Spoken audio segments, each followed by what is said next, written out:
Hello. Oh no, I'm in the wrong layout. You did it. How am I boomering already? I've only done how many hundreds of these, it feels like. Anyway. Welcome everyone to another episode of Red Valkyrie Presents. I am of course Shae the Red, and off to my side we have Alex, aka CY.borg Valkyrie. How are you doing? Awesome. So we're doing a 4 o'clock show. What? So weird.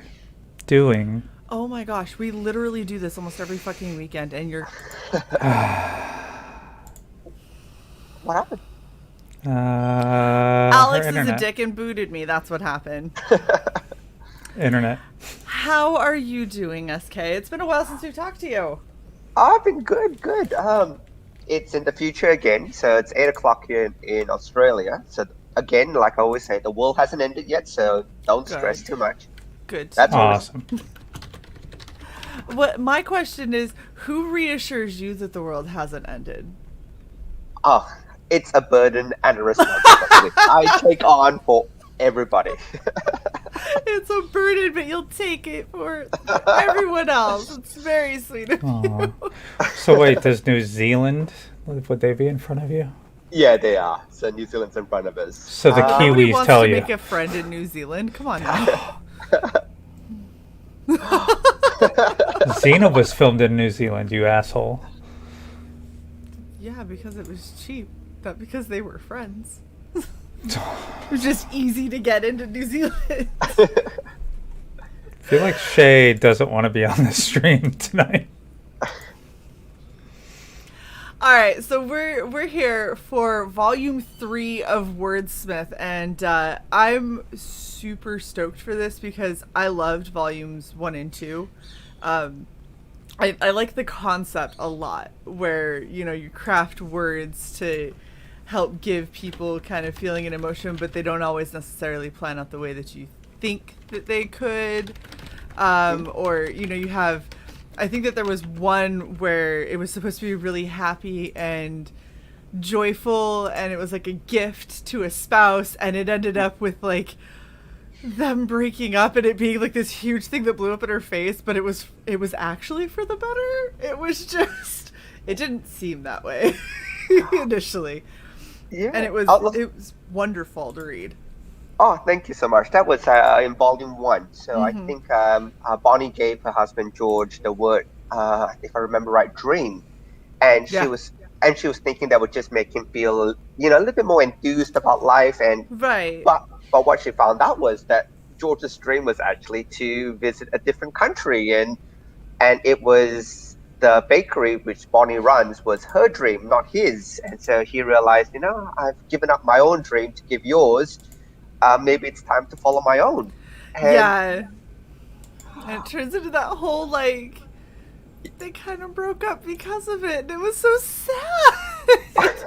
But it was so well done, and it really kind of makes you think about your interactions you have with people and the words that you choose, and how to you it seems like it's going to hit one way, and then it doesn't, and that's where all this miscommunication in the world happens. I know. Look, I do bring Bonnie and George, like that story hasn't ended. That's actually, I've planned it for about, I think, volume 4 or 5, they do return to it. But the one thing which I had to mention, and look, and I always thank everybody for ever supporting what I do, because in volume 1, and you probably noticed, I never named the city. There's a lot of things I never got around to doing, mainly because as an indie creator, you never know if you're going to go beyond volume 1. Right. You never know, if it's not a hit, it stops and you go, thank you, everybody, but I'm going to stop the series as it is. Right. Yeah. Thanks for your time. It's been real.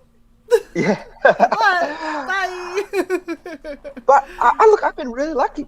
People have loved it. And so after that, it lets you make number 2 and number 3.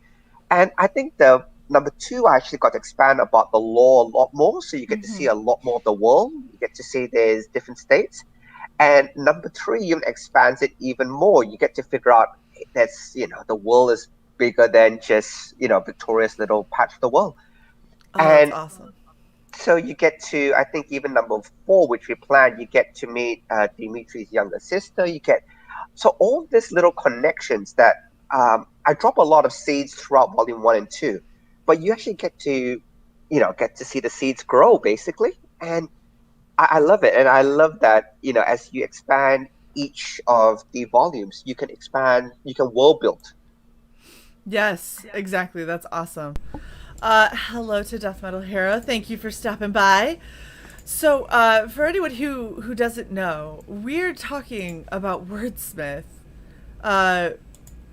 We're on volume 3, and this is such a fun series, and I think I also think it's kind of an important series because it's teaches a younger audience, like it's all ages, don't get me wrong, I freaking love it, but it teaches a younger audience to kind of choose their words carefully, and some things that you say, there's actual meaning behind what you're saying. So just throwing out words randomly and thinking it's not going to have some kind of an impact is a terrible way to handle things. And I like the way that you approach it, because you approach it in a way where you have a wordsmith who is trying very hard and sometimes does good, sometimes maybe not so much.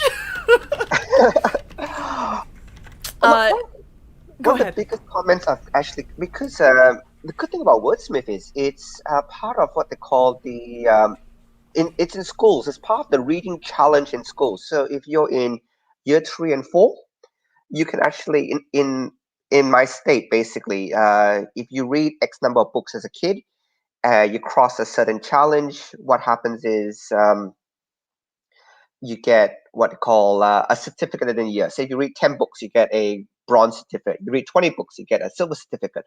Wordsmith is actually on the list of books you can choose, which is fantastic. But one of the comments I get back from a lot of teachers and from that organization is they're actually happy it's not a happy ending. They're actually happy it doesn't resolve the way most things usually resolve, because guess what? It's not always going to be a happy ending. Exactly. Well, and the thing is you do it in a way that it isn't like entirely devastating. It's thought provoking. It gets people to think and to kind of internalize and to grow and analyze, which is something that I've noticed, especially as other generations have kind of come up into adulthood. There is such a huge lack of analysis and thought behind what people say and do. And so the fact that you have a book that's going to kind of help with that is awesome. So speaking of, did you want us to play your trailer? Oh, yes. Go for it. Okay. The only thing I would say is the voiceover of the trailer, and we'll have a laugh over this. Once you hear it, you can't unhear it. She goes a little too British on the word honor. Nice. Thanks Listen for the... to it, and once you hear it, the glass shatters, because once I've heard it, I couldn't go back. Oh, thank you for shattering the glass prematurely, SK. Hot damn. Okay. All right, we're going to watch this.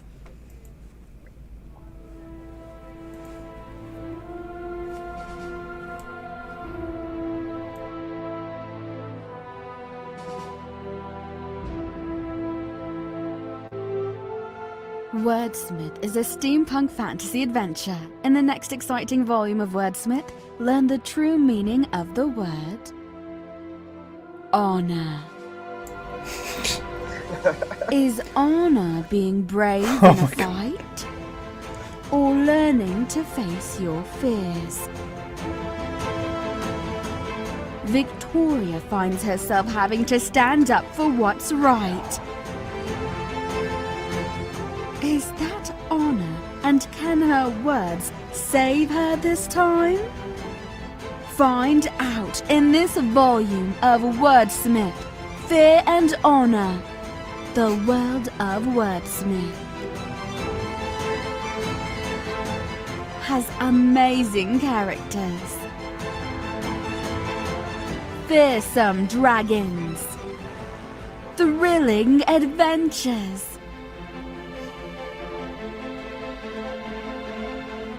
and lots of words.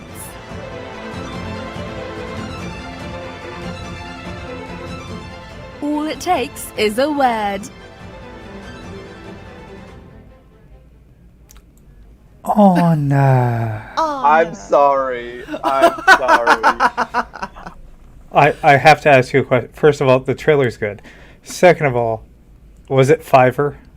I'm just curious. Yes, it was. Okay. It was a Fiverr myself. Nice. I didn't pick it. Honestly, when I heard it the first few times, because I asked it, play up the British part, because with narration, it's better to go slightly over the top than to understate it because it makes it a bit more fun. And the first few times, I didn't pick it, and then when the glass shatters on you, it's like, oh my god, that's all I can hear every time he says that. Honor. Well, the thing that made me laugh is the fact that she sounded like, in a couple of parts, there's a few parts that almost sound a little bit like Dora the Explorer, where you're like, she's like, can you say fajita? Try it. Like, she had a couple of moments where she was like, just really enthusiastic. Oh.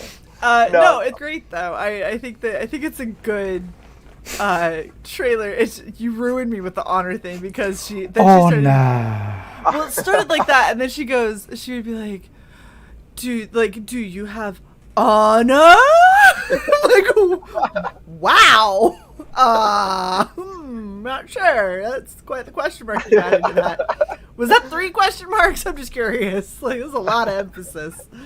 It was all caps honor. All caps with a giant question mark. But no, and I also really love the fact that she says fearsome dragons right after you show the most adorable dragon with the biggest smile on his face. It's like little tiny, like, hey, what's up, guys? It's like fearsome dragons. I'm like super, super fierce. The dragon was meant to be a bit of fun, but yeah, it had to be like because the second you said that, and then it goes down and you see like reptiles that are cleaning tables, and I'm like, yep, these all seem super fierce. Fearsome dragons. Oh my gosh, you sound like oh my gosh, the what hides in the shadows or whatever that show is. Like, you sound like they do. Oh my god. All right, so tell us a little bit about Fear and Honor. Okay, so in the second book, I think we explored fear, which is basically the whole idea is that bravery doesn't exist in a sense. So if you're brave, nobody's really brave by them in isolation. So bravery is basically acting in spite of fear.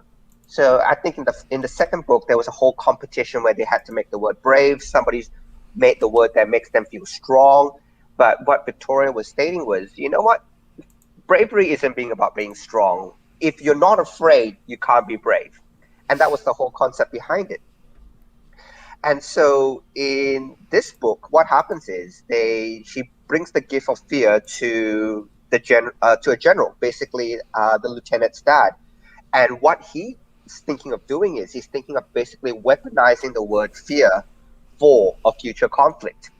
So that builds up the whole world that you know what?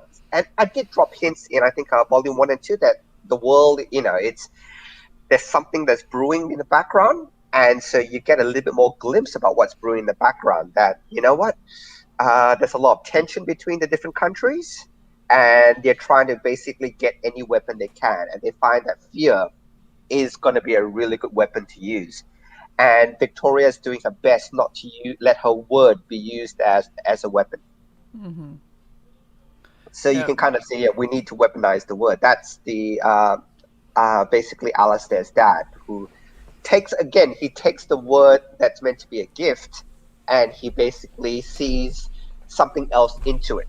He sees it as a weapon rather than, oh wait, this is because Alistair was given the word fear because Alistair was trying to tell his dad that he's actually really afraid to say he wants to leave the army. So he's trying to let his dad feel the fear he has. And so in this case, it's again misunderstood totally, and yeah, so it basically starts the whole conflict off. And I had a bit of fun because I think book 1 and 2, how words work was never explained. It was basically you see Victoria building something and it just happens. But I actually have a bit of fun to actually go back in time to actually see how Victoria gets the words to work. That's awesome. I love the character Victoria because like your little card right here is just so kind of indicative of her personality, where she's just like eager and always seems to have the best intentions, even if they don't quite. Why? I'm showing off your cosplay, asshole. No, stop messing with the layout. That's weird. You're weird. By the way, when you said that a word like destroyed a relationship or whatever, or ended one, I'm like, so someone got handed the word divorce. I think that would be a game ender, I think. I feel like that's really on the nose, though. Speaking of on the nose, I wonder where you got your background. No idea. Totally original. I always pull my background from the campaign, so of course it's in the campaign. So I gotta say, I'm a little shocked at how low your funding is for this, because I love this book with a fiery passion. Like, the whole series is amazing, and seeing $731 US, this one should be so much higher than that. That is an upsetting number to me, people. Like, come on. Wordsmith is a phenomenal book. It is very well written with absolutely gorgeous artwork, and it actually kind of has a purpose. It is educational without it having to beat you over the head with, this is a book that's going to be good for, kids and adults, to be perfectly honest. But yeah, that number bothers me, so I backed it to make sure that we could at least bump it a little bit. Thank you. Because it was upsetting that I wanted over 8, though. People, come on now. Don't upset Shae. Yes, I'm already upset. You guys can make the day better. Over 8. I said I want it more than over 8. I knew that me backing it would put it there, but I want to see this go at least to 1,000. I mean, it's such a beautiful book with a really interesting story, and you have a really amazing built world. Like, every character that you come across in this world, even the background characters, like, you want to know more about all of them. They're all so interesting looking. They're all so, like, stylized. It's a very well done series so far. Oh, look, I think I told you this about the background characters. I love to introduce people who I know as background. I think one of the cutest stories I always have was, I think one of my friends, she was looking through it and she goes, oh gosh, that guy looks really cute. And I actually was able to say, yeah, would you like to meet him? I go, no, what do you mean? Oh, he's a real person. And I showed she Facebook stalked him a little bit, this is what he looks like and all the rest of it. I just go, oh no, I can't. It's just too weird. That's cool, but just let you know that he's a real person. I believe that your characters, I think in book 2 as well, you have a little cameo as well. Yeah, I remember you threw me in the background, tattoo and all, which was impressive. Was very impressive. So, in terms of background characters, one of the reasons they are probably, oh look, and I love his artwork, so I won't disparage it too much because I absolutely love his work. But if you ever read any of Jim Lee's X-Men, all his background characters look the same. Again, not a disparage. She's like one of the best artists out there, but all his background characters look the same. So one of the reasons when I did graphic novels, I always made it a point that goes, you know what, my background characters are going to be as different as they can be. And so I just ask people, really, if you want to be a background character, hit me up and I'll slide you in somewhere at one time. Yeah, exactly. He'll slide you right into that background. Sorry, I'm getting inappropriate. Anyway, so you have 14 days left. Are you extending at all, or is that it?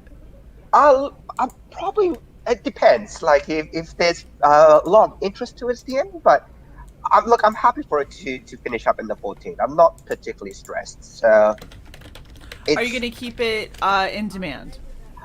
unfortunately for Australia, it's actually very very difficult for in demand because Australia, I think you need to clear, I think, a half for it to pay out, and I think they charge like $25 for every payout. So it's probably not going to go in demand. So this is really like the chance to get it until volume 4, and then when I get volume 4, you can get 1, 2, and 3 in the back as well. But if before volume 4 comes out, I think this is probably the last crowdfunding chance to get it. Well, hot damn. Okay. So if you can't, like, I understand you not going in demand. That makes sense to me. I would maybe consider extending if this is, because this is still your first 14, right? Yep. I would maybe consider extending just to help get the word out a little bit more. Granted, I understand what you're saying as well. If there's not a ton of interest towards the end of the 14 days, then I don't know, check exchange rates and trends maybe and see when is the better time for you to end it. Oh, thanks, Genuine Comics. Really appreciate it. Yes, wholeheartedly agree. So you are now 14 days with 14 backers. Look at that. Oh, it matches. Yay. Isn't it pretty? Look at it. It's so nice. But we want more than 14 backers for sure, because this is a phenomenal series with amazing art. And I enjoyed the shit out of the first two. Like, they were sitting and reading them. Like, yes, it is all ages, but it's not the kind of all ages that makes you want to poke your eye out like C-Spot Run. It's interesting, and I actually want to know more about these characters and see their development. So I wholeheartedly recommend this, regardless of whether you have kids or not, regardless of whether you're into all ages or not. If you're into any kind of fantasy, or you just like the concept of literally crafting words to like give to people, and then when they when they read or see them, it turns into like a full experience. Like, this is a great book. This is a phenomenal series to get behind. Thank you so much. I am going to let you tell them how they can do that. So let's go over your perks real fast. Yeah, sure. I'll look. So the first perk, which I look again, because I brought 1 and 2 separately before, so I'm actually guessing that some people already have 1 and 2. So I had to. Go ahead. So you can get both covers, and there's a lot of little bonuses as well. So you get a lot of little prints, a lot of little cards, trading cards, and things like that. So I'll include all that. The first cover is by the artist P.R. Daedalus, and the second cover is by Michael Shelfer. So you can get both covers. Yep, you can get both covers. You can get print copies of. If you scroll down a little bit more, you'll start to. Yep, you can get the PDF of just volume 3, as well as you can get the PDF of volume 1, 2, and 3. For people who are coming in a little bit late, any physical perk will have the PDF copy of 1, 2, and 3. So if you didn't want to buy the whole back catalog, that's fine. If you just get the volume 3 printed, you'll get the digital copies of everything. So I'm very big on digital copies because I know a lot of people, look, I read most of my comics on the iPad nowadays, and that's me. So whenever there's any campaigns which I back, I always store the digital copy onto the iPad because it's easier to read. And I know a lot of people have moved to that now. So that's where you get a lot of everything is digital, as well as a lot of the trading cards and the high res, the artwork. The high resolution versions of that will also be available in the digital rewards. So you can use that as background, wallpaper, and stuff like that. I'm really okay with any of that. Well, and I'm just going to throw this out there. So I understand international shipping and people being like, oof, it's pricey. SK is only charging 13 Aussie dollars. Yeah, which is So about 10 US. $13 redos as opposed to what a lot of other people have had to do, which is 20 US dollars, which is a lot. And sadly, for a lot of places, still doesn't quite cover international shipping. So you're getting in at what? It's like $10 or something. Oh. Look, to be fair, I do lose a little bit on shipping. Yeah, And you do. You have to. There's no way. I'll freely admit it, but the whole point would be is, I think of shipping as a cost to make. You know, like I pay for the artwork, I pay for the coloring and all the rest of it. Shipping is a cost to make the book, and I rather you guys get a copy of it and enjoy it and read it than be put off by, oh gosh, it's a $30 book or $20 book, and I'm gonna pay the same amount of shipping. I'd rather you guys just look, the shipping I will basically subsidize, so basically you guys can get the copy. Right, the highest shipping cost is your biggest tier, and that rounds out to 19 US. Yeah, and you probably can check with Shae. I know Shae has been really supportive of my stuff as well. Like, it delivers. It does. So. Oh no, I've seen it. She showed me your stuff. So. 1,000%. The thing is I've got little some of those small, like the mini prints of Wordsmith that are waiting to go up on my wall, because the art is just so damn good, and it makes me, every time I see it, it makes me smile. Like, you have Meili here, who is adorable with her little, what the hell what is this, the animal that she has? It's a red panda. Is it a red panda? Oh, you gotta Google red panda. It's a real animal, so it is. I've seen red pandas. I just expected a slightly bulkier head. Careful, Shae. I'm sensing a drop bear situation happening. A drop bear. No, it's not a drop bear. No, red pandas are and drop bears are the cutest things ever. Drop bears are not real. Like hoop snakes. Yeah, so I like, anytime I see Meili and her little red panda, I'm just like, they're just so fucking cute. Or you see Victoria and Sparky, and you're like, oh my gosh, like, I want a Sparky stuffed animal.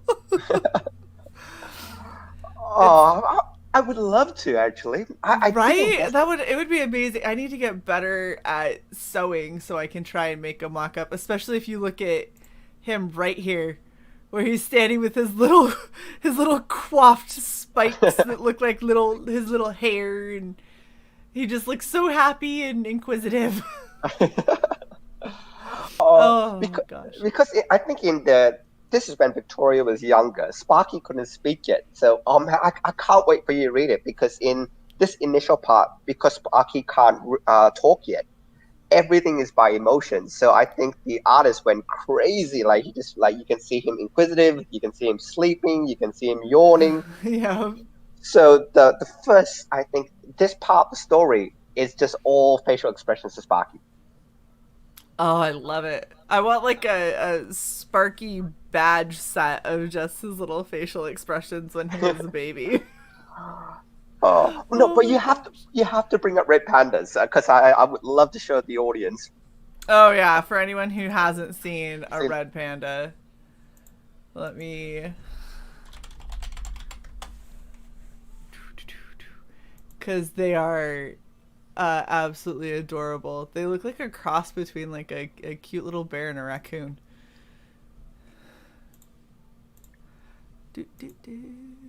And I'll show you the next animal I'm planning to. And again, this one actually is a real animal. Yes, look at him! Oh, look at how cute the little face! Oh, look at the one. I think the second row left. It's smiling. I just like the fact that we have SK on stream going, he's just so cute, look at how cute they are. Oh, the next animal I'm bringing in, if you spell it, I think it's called Quokka, Quokka. So, yeah, they don't appear in volume. Oh my gosh. You've looked this up before. This is what Leah had us look up. Leah and Group Dan. God. By the way, $15 to $20 gets you a red panda stuffed animal on Amazon. I have a red panda stuffed animal. So, Sorry. quokkas are native Australian animals. They actually live off an island called Rottnest Island. And because they have no natural predators on that island, they are really, really friendly. So you can go up to them, you can take selfies with them. There's nothing there to eat them or to attack them. They just walk up to you. And they,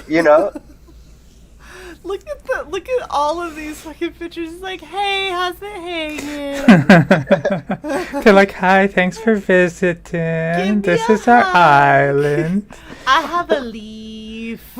Good to see you. Did you bring more nuts to our isolated island? Oh my gosh. Taking a fucking selfie with one, I can't.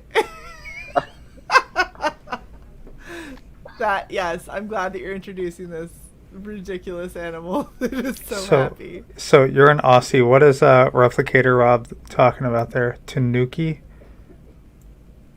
I'm not sure, actually. Hey, Rob. Ah! That's a Tanuki suit from Mario. I was going to say that a red panda looks like a cross between like a fox and a raccoon. Yeah, exactly. Red pandas are so fucking cute. I understand that they would eat my face off, but they can be cute and I can observe them from a distance. It's fine. Oh, replicant. My bad.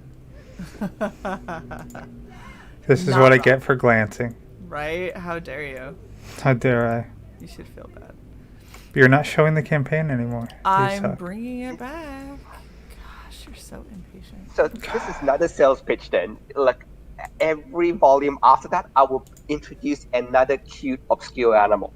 So Yes. I'm going to start Googling cute, obscure animals and just send you lists and be like, book 5, book 6, book 7. Just saying. Oh my goodness. So... I know in the first campaign you had quite a few mini prints and everything. Is there anything else that you were looking at trying to bring into, like little goodies and stuff into this world? Because if you scroll right down to the bottom, I think there's one of the things that is really, really cool about making graphic novels. Right down to the bottom, I think if there should be scrolls down. There it is. Bit up. Yeah, the pink and the blue. One of the things I love is I get to engage with a whole stack of different artists. Like you see them, they post stuff, and you go, you know what? I've got a campaign running. Would you like to do a pinup? So you as part of this campaign, you'll get the A5 versions of the blue and the pink, and if you only got the digital version, you will get the high resolution images as well. So there's a lot of these little things that's just thrown in as part of the book. So you get the trading card, you get 2 A5 prints, you get a whole stack of different things. And for people who are digital as well, I make sure there's a whole bunch of really good digital swag. So if you scroll a little bit more, and this is not going to be it, but one thing I've found is I tried to match certain comics that, I approach different creators who have comics that match. So if you scroll up a little bit higher, a bit higher. There it is. There are, like, for example, these two comics. One, Boston Metaphysical Society, which is a little bit steampunky as well. So you get digital copies of all that as well. So awesome. I try to match it so that if you like steampunk, I'll do my best to try to get. So you're not just getting. So if you got the digital pack, I think you're getting close to 300 pages of reading, just on the digital pack alone. So, and that's a great deal. Yeah, and that doesn't include any of the high resolution stuff, the wallpapers and things like that, which I include as part of it. Awesome. So, I know we are not there yet, but I still really, really want your Wordsmith logo as a patch because it's freaking awesome. I love the design of it and how it's all cogs and very, very steampunky. Oh, the W and the S is custom, and I'll send it to you if you really want. I I don't know how to make patches in Australia though. I haven't investigated that. But if you want the, I know how to make them here. but if look, we'll talk offline. But if you want the W and the S, Yeah. yeah, happy to give it to you because they are both custom. They're custom letters. So I got a friend in Malaysia actually, who actually made those for me. Well, I got to be honest. I almost feel like if we did this right, uh, you could have those set up as potential patches and see, like, we could do like one order if somebody really wants to get in on like a limited edition wordsmith patch, and we'll see how much it would cost each individual, and we'll just do it, at cost or whatever. But that way people can represent wordsmith. That would be awesome. Imagine walking out to a con and then you see somebody wearing a logo of one of your things. Absolutely. No, I think we'll definitely talk because that would be amazing. I would love to have that, and I love your custom. Like the W and the S are brilliant. Oh, he did a really good job. I'm really, really happy with it. One of the things which if you scroll down to the main cover as well, a bit lower. One of the things which I like to do is I don't know whether I'm going to do it for number 4, but I like to jam as many characters as I can onto the main covers usually. So if you notice 1 and 2, it's really, every character, because like the Star Wars thing, you shove as many faces and characters as you can. So yeah. So in this case, the cool thing is there's a lot of characters here you guys would never have seen before, and so look, I really can't wait for you guys to read it because there's so much stuff that happens in this particular book. It all happens in one night as well. So the one thing about this book is, I think in book 1 and 2 it happens over a couple of days, but in book 1 it happens basically in about 10 hours. Got you. So book 3 it happens in about 10 hours. You're saying? Yep. Okay. So it's. Any questions? I'm looking at size. Yeah, right. I'm super stoked to see what happens in 3 because everything's been such like a fun kind of adventure, and I really can't get enough of your art, of the art style for the artist that you've got for this, because it's such a good kind of anime type style and it fits the story so well. Oh, look, he's knocked it out of the park. Yes. I've been actually working with this particular artist now for close to 5 years. Oh wow! So we actually have a project that I think we've got like about 100 pages in that we haven't got colored yet and things like that. So we've got a lot of things planned. I've got more. It's when you create stuff, you've got more things you create than you have time to release. Absolutely. It's reached that point now. It's like my reading library and my video library have reached that point too, where I'm adding stuff to it, and I know I don't have time to ever watch and finish any of this.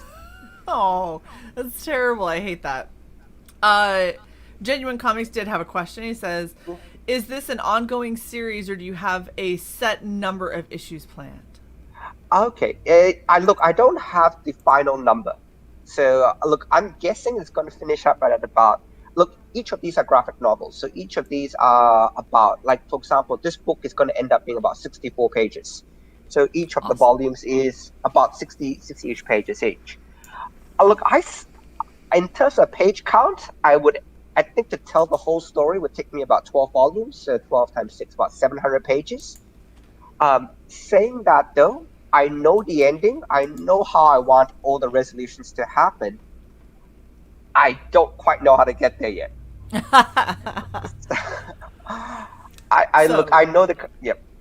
I was gonna say, so you're looking at quite a few more that are still to come.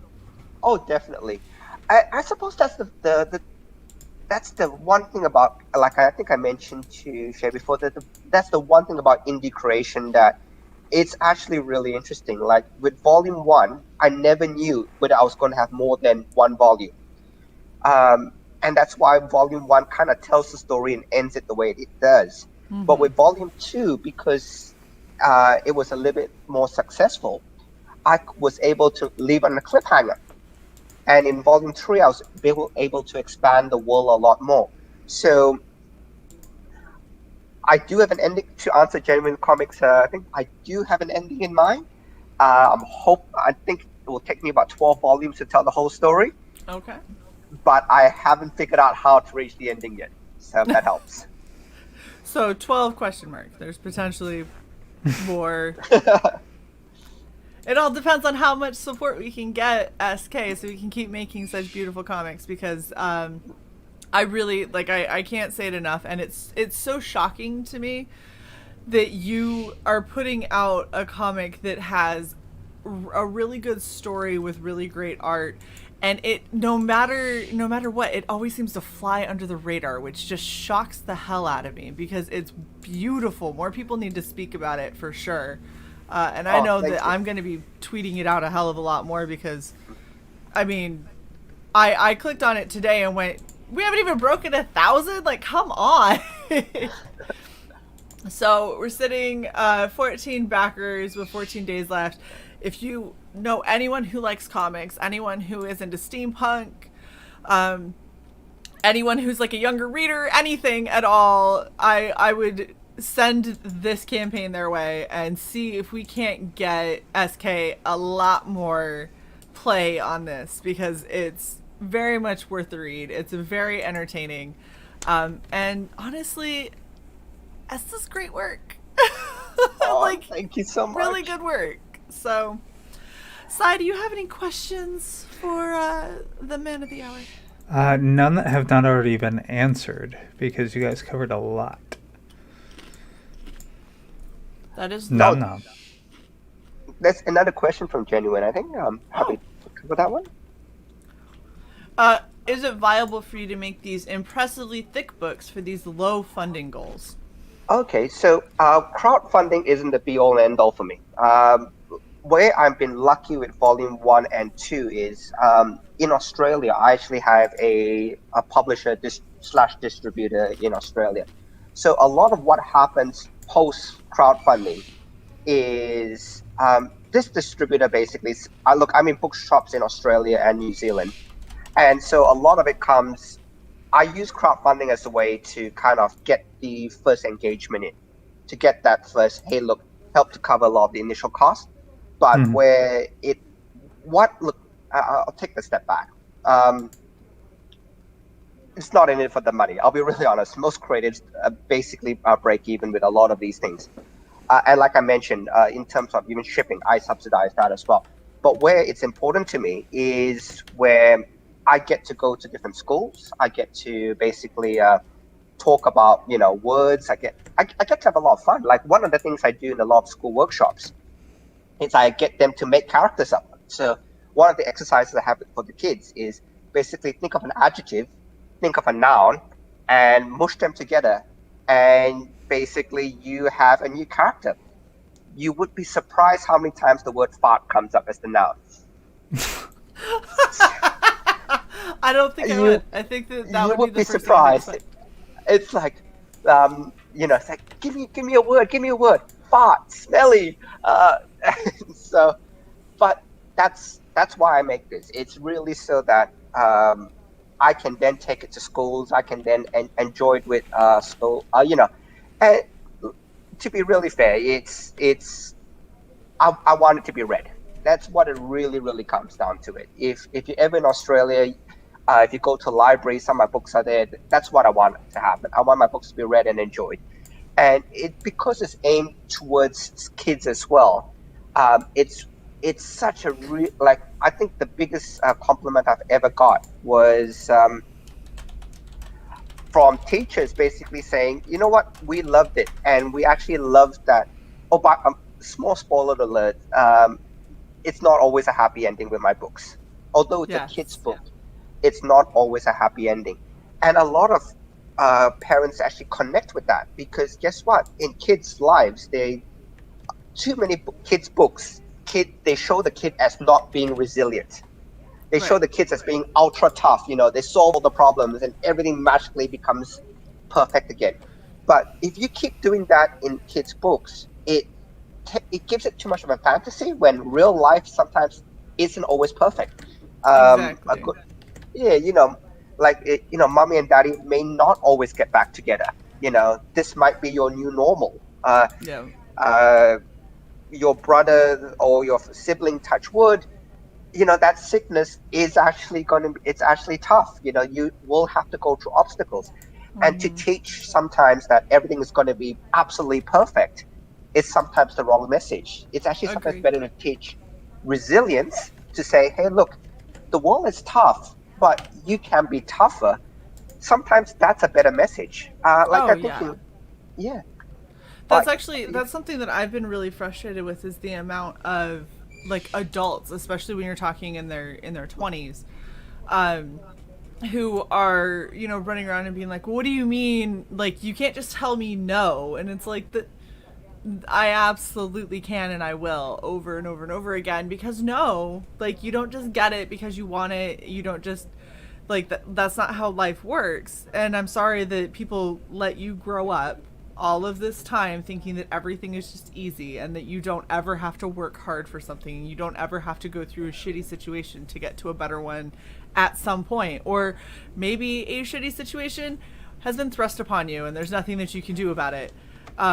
Except learn to cope. And it always makes me feel bad when I see these quote unquote adults who don't have the same coping mechanisms as a 12-year-old who's had a rough life. And can actually go, I'm just tired of being unhappy, so I'm gonna figure out how to move past this and grow up. And I see 12-year-olds that are better at that than 25-year-olds today. oh, and definitely, and I think that's actually what a lot of schools try to teach, but the literature that the schools provide don't quite teach it. And No, I'm trying to think of yeah, an example. It's look, a lot of Disney, like, and I love Disney movies as well. I've got a daughter, so we watch all the princess movies. But sometimes the message out of that is not resilience. Sometimes the message out of that is it's really easy. And I love reading books where the situation doesn't change. You know what I mean? It's but the protagonist's reaction to the situation changes. And I think Hmm. sometimes that's actually a really good reading.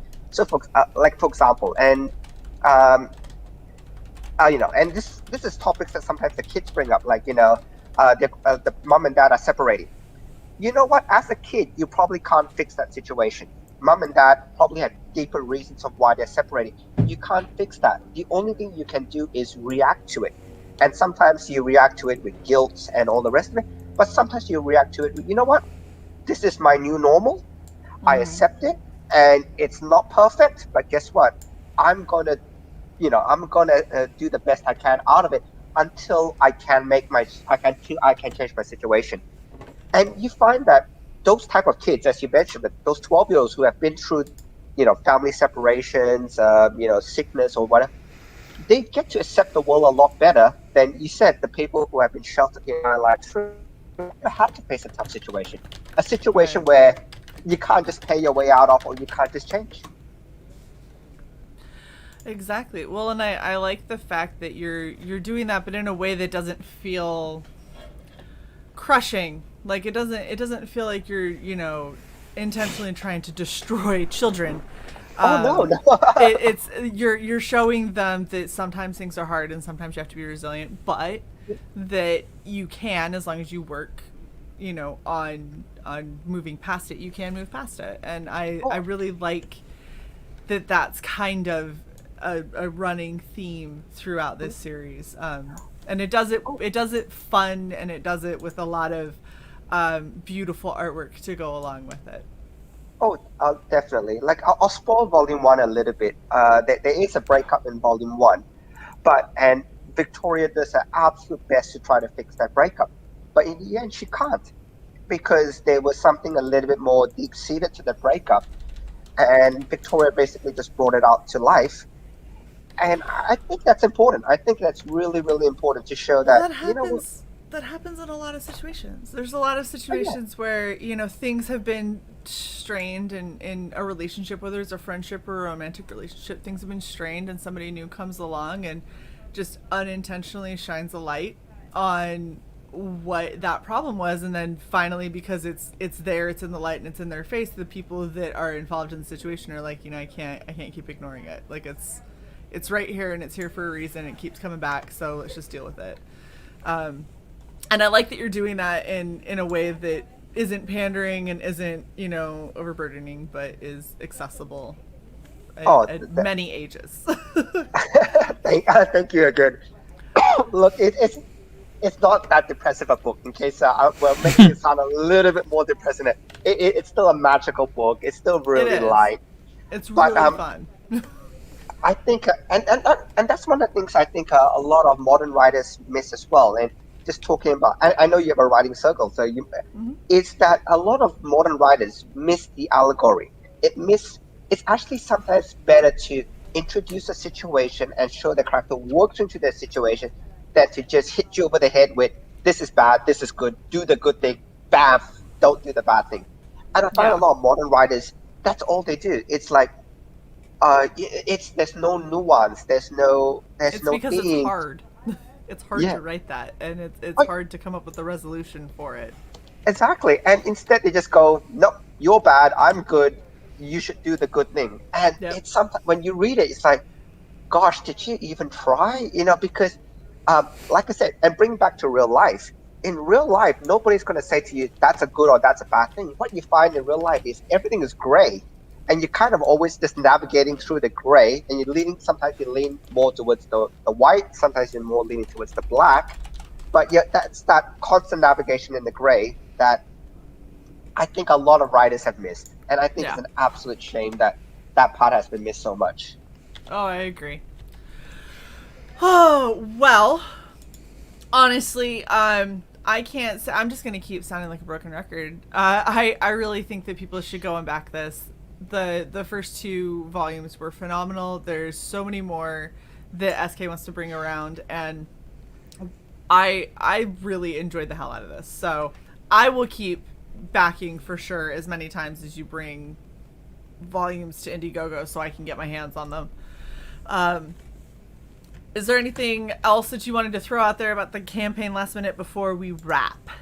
Oh no, and look, and like always, thank you so much for having me on. It's with everybody's support. Look, the books go out and they go out I haven't missed a deadline, I haven't missed all campaigns have been fulfilled, and thank you so much for everyone who actually reads and supports it. It makes what I do possible. Thank you so much. Well, thank you very much for hanging out with us, SK. You are literally always welcome. We love having you on, and I'm a massive fan, like, for life, of your books. So, Alex, thank you for all of your clickety-click behind the scenes, making everything work. You're welcome. Your ridiculous smile, I can't, with this, Abby. It's just... like, you're just, like, shocked all the time, or like you're gonna murder people. I love it. I'm clipping it. I will stab you. Yeah, that's about right. Of course, thank you everyone in the chat and the people that have backed so far. This is we couldn't do this kind of stuff if we didn't have you guys around, so we couldn't cover Awesome Comics. SK couldn't create Awesome Comics if we didn't have you guys and your constant support. Please share this campaign out. Let's get more eyes on it, and let's, at a bare minimum, let's break 1,000 in the next couple of days, and see if we can't get a lot more visibility on Wordsmith Volume 3, because it is a worthwhile series for sure. And always, please remember to like, share, and subscribe. Yes, we very much appreciate every last one of you. And we will see you guys in about 3 hours. See you later. See ya. Thanks.